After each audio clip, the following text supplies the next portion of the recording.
Officials, Nigerian. I am pleased that I have seen a number of familiar faces here that I haven't seen for ages ago because I am under lock and key.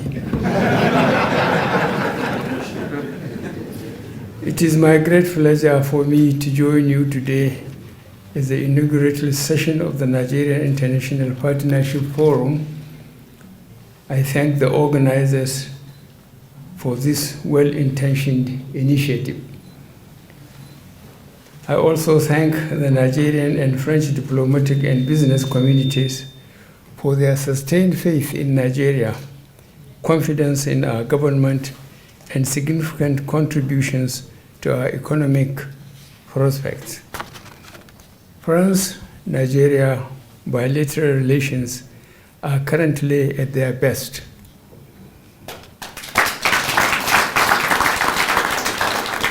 Our administration has capitalized on the strong political and economic ties between both countries to deepen trade relations, retaining Nigeria as France's biggest trading partner in sub-Saharan Africa.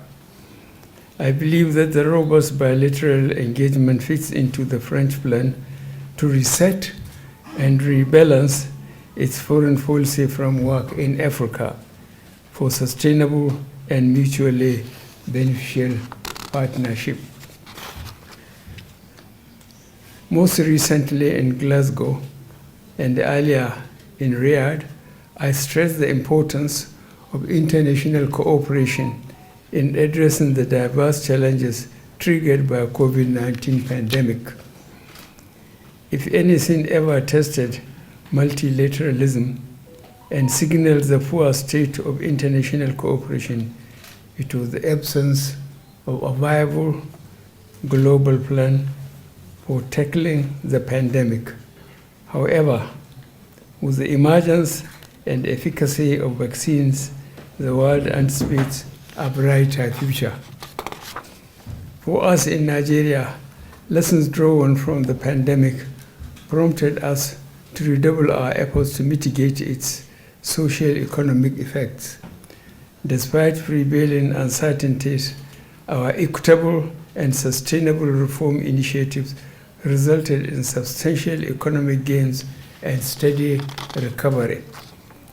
I can assure you that our administration is on the right path to achieving multi-sectoral progress.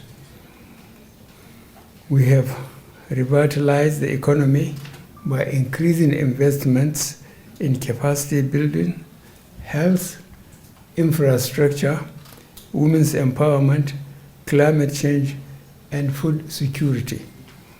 Today, these actions are yielding self-employment, expanding our human resource pool, and strengthening our national productivity for sustainable development.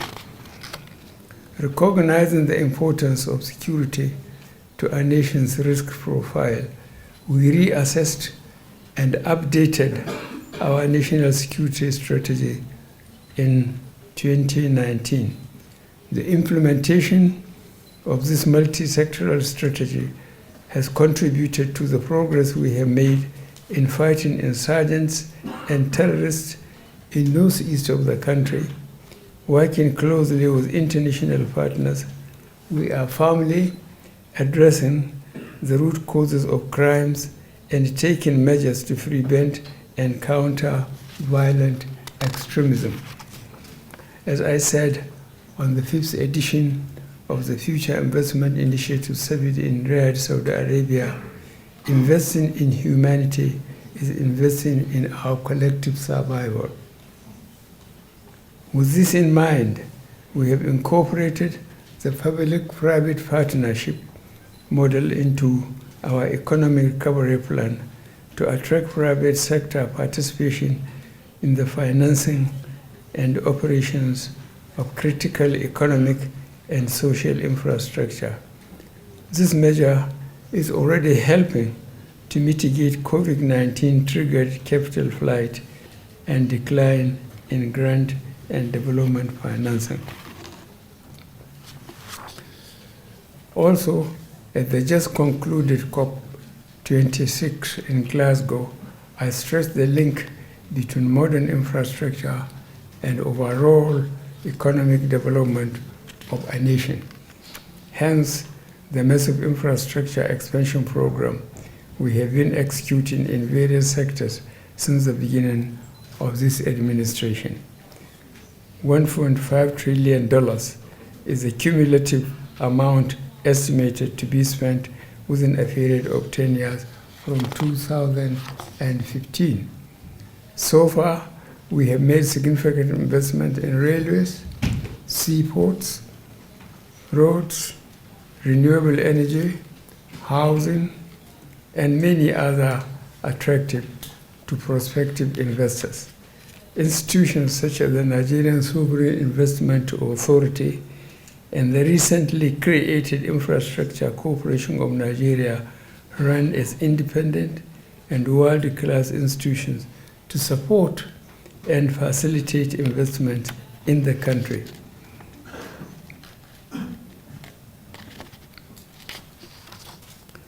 We have not only provided several opportunities for investment in the mining sector, but we have also simplified the licensing processes. Extensive investments in transportation of raw materials, equipment, and other mining elements by road and by rail have also been made. To keep the progress in the digital economy, the fastest growing sector in Nigeria, in both 2020 and 2021 on track, we recently approved the national policy on fifth generation network. Our ultimate goal is to leverage ICT platforms to spur further investments and create jobs while diversifying support to other emerging sectors. Already, several foreign investors are taking advantage of our recent ranking as the leading startup ecosystem in Africa. Over a week ago, I launched the e-Naira, the electronic version of our national currency.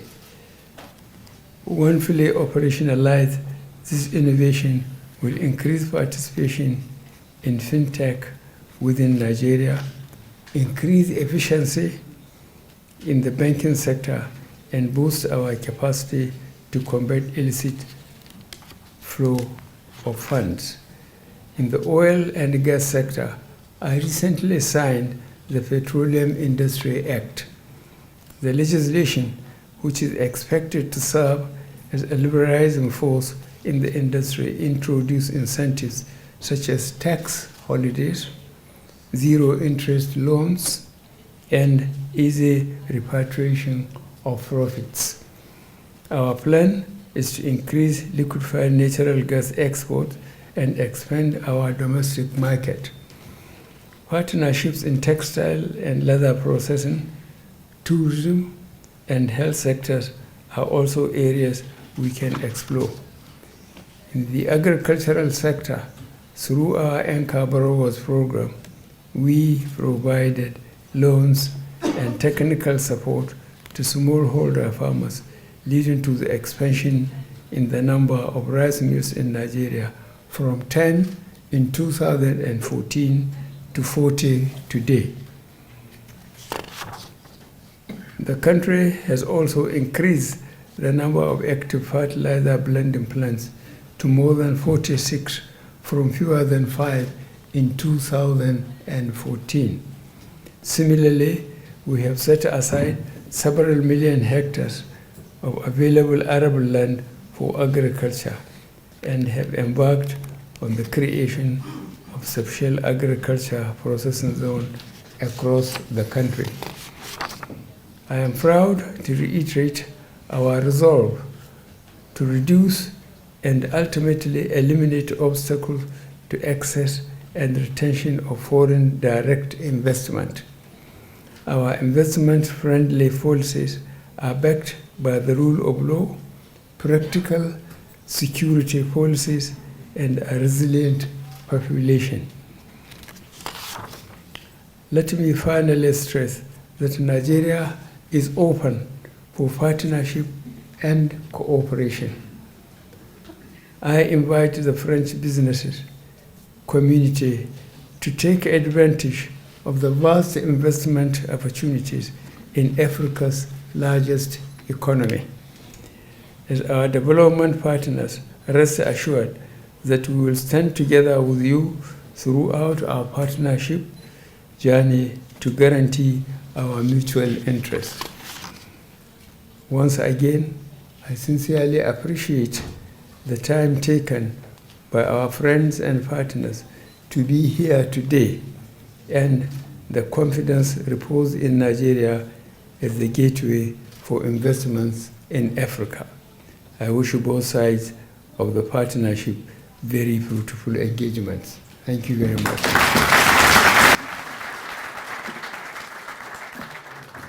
Okay, so beyond pandemic is the theme of this Nigeria International Partnership Forum. What does it seek to achieve? It seeks to bring a special spotlight on Nigeria in France and in Europe on matters of security. Where are we today? What is the climate of investment? How are we promoting trade? What are these policies the government is promoting on the ease of doing business? How are we going to attract investment? How are we going to close the infrastructure gap? So this is essentially a very high level get together. French government officials are there, the private sector, leaders of government here and in Nigeria and France. And so therefore the idea is, as we said, post-COVID, what are the opportunities and how can we promote investment in our country, and how do we clear the cobweb of misunderstanding, especially of matters of security. We have done so much and so well, averting these dangers. People need to be reassured that the climate itself is good enough for investors to come. Some may wonder, why France? Because, two things. One is that Nigeria is conscious of the fact we ourselves are surrounded by French-speaking countries, and France is the metropolitan headquarters of French-speaking Africa. So whatever you do in France, it cascades down to the countries in our own neighborhood.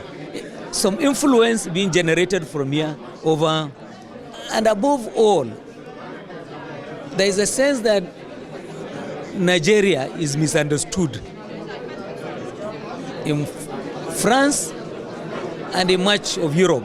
We have dealt mostly with United Kingdom, United States of America, but we seem to have a problem here, and we need to bring a public understanding of who we are as a country, what is the actual situation of things in our own country, so that people with money, industries, they will feel reassured. Those who are already in the country will continue to remain there and intensify there. And those who are looking in from outside will have the confidence to now bring in investment and grow our economy and development and create jobs for our people. What do you expect from France? What actually in areas of security and investment? We are already working together, but we need to do more. Because the problems of security are not just about Nigeria, they affect all of the countries around the Lake Chad Basin, for instance, or the maritime security in the Delta area. And we are being neighbored, we are closeted by French-speaking countries. So we need to come close to them, and whatever dividing walls that are between ourselves and them, those walls need to be dissolved. And that's what we're doing.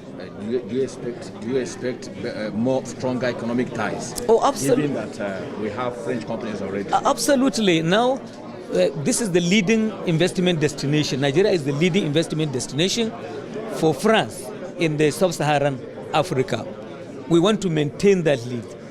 And we want to increase their participation in our economy because we know what that means for our own population, our young population aspiring for jobs and prosperity. So that's where we're going. Thank you very much. Many may wonder why not just the government is interested in this Nigeria International Partnership Forum? Well, first of all, we're very much interested, and we came on the invitation of the Minister of Foreign Affairs. The program just started not too long ago, but the whole program is designed to discuss how security issues affect investments, how security issues, different types of criminal activities slow down progress, developmental progress in Nigeria, cybercrime, bandits, and what have you. And I think having listened to the speakers, I can say there is hope, especially when it comes to using technology to address our security challenges.